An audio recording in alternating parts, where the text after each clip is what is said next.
The 5 Songs of King Wulfharth. Shore's Tongue.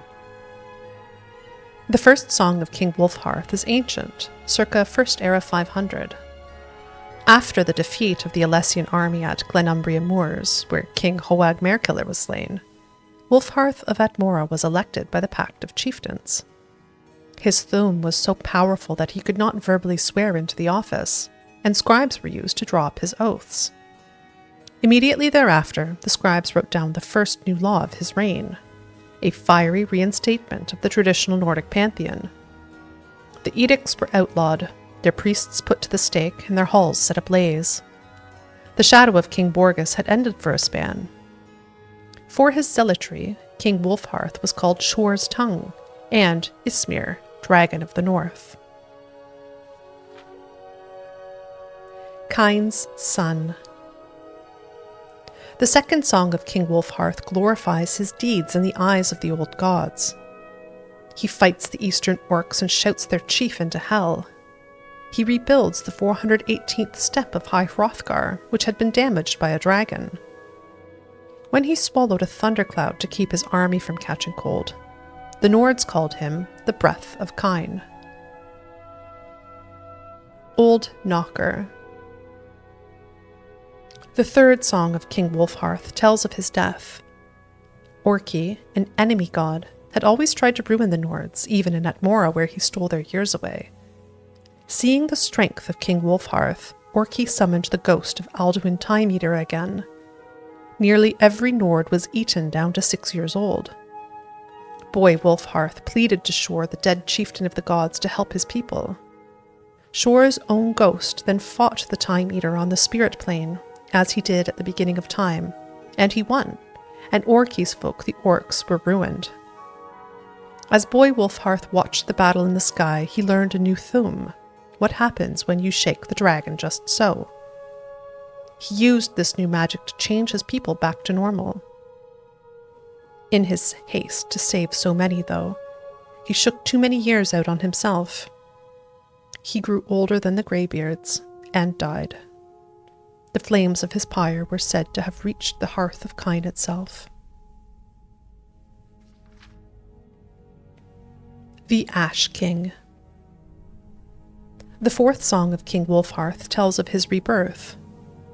The dwarves and devils of the eastern kingdoms had started to fight again, and the Nords hoped they might reclaim their ancient holdings there because of it. They planned an attack, but then gave up, knowing that they had no strong king to lead them. Then in walked the Devil of Dagoth, who swore he came in peace. Moreover, he told the Nords a wondrous thing. He knew where the heart of Shore was. Long ago, the chief of the gods had been killed by elven giants, and they ripped out Shore's heart and used it as a standard to strike fear into the Nords. This worked until Iskramor shouted some sense, and the Nords fought back again. Knowing that they were going to lose eventually, the elven giants hid the heart of Shore so that the Nords might never have their god back. But here was the Devil of Dagoth with good news. The dwarves and devils of the Eastern Kingdom had his heart, and this was the reason for their recent unrest. The Nords asked the Devil of Dagoth why he might betray his countrymare so, and he said that the devils have betrayed each other since the beginning of time. And this was so, and so the Nords believed him. The tongues sung Shore's ghost into the world again. Shore gathered an army as he did of old, and then he sucked in the long strewn ashes of King Wulfharth and remade him, for he needed a good general. But the Devil of Dagoth petitioned to be that general too, and he pointed out his role as the blessed harbinger of this holy war. So Shore had 2 generals, the Ash King and the Devil of Dagoth, and he marched on the eastern kingdoms with all the sons of Skyrim. Red Mountain. The 5th song of King Wulfharth is sad. The survivors of the disaster came back under a red sky. That year is called Sun's Death. The Devil of Dagoth had tricked the Nords, for the heart of Shore was not in the eastern kingdoms and had never been there at all. As soon as Shore's army had got to Red Mountain, all the devils and dwarves fell upon them. Their sorcerers lifted the mountain and threw it onto shore, trapping him underneath Red Mountain until the end of time. They slaughtered the sons of Skyrim, but not before King Wulfharth killed King Dumalakath the dwarf orc and doomed his people. Then Vec the devil blasted the Ash King into hell, and it was over. Later, Kyne lifted the ashes of Ismir into the sky, saving him from hell and showing her sons the color of blood when it is brought by betrayal. And the Nords will never trust another devil again. The Secret Song of Wulfharth Ash King. The Truth at Red Mountain. The heart of Shor was in Restane, as Dagoth-Ur had promised. As Shor's army approached the westernmost bank of the Inner Sea, they stared across at Red Mountain, where the Dwemeri armies had gathered. News from the scouts reported that the Chimeri forces had just left Narcissus, and that they were taking their time joining their cousins against the Nords.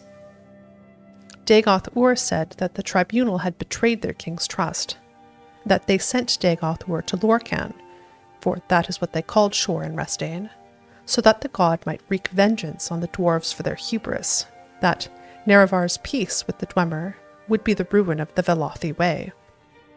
This was the reason for the slow muster, Dagoth-Ur said. The armies grow. And Lorkhan, for that is what they called Shor in Restane, said, I do not wreak vengeance on the dwarves for the reasons that the tribunal might believe I do. Nevertheless, it is true that they will die by my hand, and whoever should side with them. This Nerevar is the son of Boethia, one of the strongest Padomaics. He is a hero to his people despite his tribunal, and he shall muster enough that this battle will be harder going still. We will need more than what we have. And so, Dagoth-Ur, who wanted the dwarves as dead as the tribunal did, went to Kogoran and summoned his house Chapthil, his Nixhounds, his wizards, archers, his stolen men of brass. And the Ash King, Wulfharth, hoary Ysmir, went and made peace with the orcs in spite of his Nordic blood, and they brought many warriors but no wizards at all. Many Nords could not bring themselves to ally with their traditional enemies, even in the face of Red Mountain. They were close to desertion. Then Wulfharth said, Don't you see where you really are? Don't you know who Shor really is? Don't you know what this war is? And they looked from the king to the god to the devils and orcs, and some knew, really knew, and they are the ones that stayed. The Doom Drum. Nerevar carried Keening, a dagger made of the sound of the shadow of the moons. His champions were Dumak Dwarf King, who carried a hammer of divine mass, and Alandro Sull, who was the immortal son of Azura and wore the Wraith Mail. They met Lorkhan at the last battle of Red Mountain. Lorkhan had his heart again, but he had long been from it, and he needed time. Wulfharth met Sul but could not strike him, and he fell from grievous wounds, but not before shouting Sul blind. Dagoth-Ur met Dumak and slew him, but not before Sunder struck his lord's heart. Nerevar turned away from Lorkhan and struck down Dagoth-Ur in rage, but he took a mortal wound from Lorkhan in turn. But Nerevar feigned the death that was coming early, and so struck Lorkhan with surprise on his side. The heart had been made solid by Sunder's tuning blow, and Keening could now cut it out. And it was cut out, and Lorkhan was defeated, and the whole ordeal was thought over.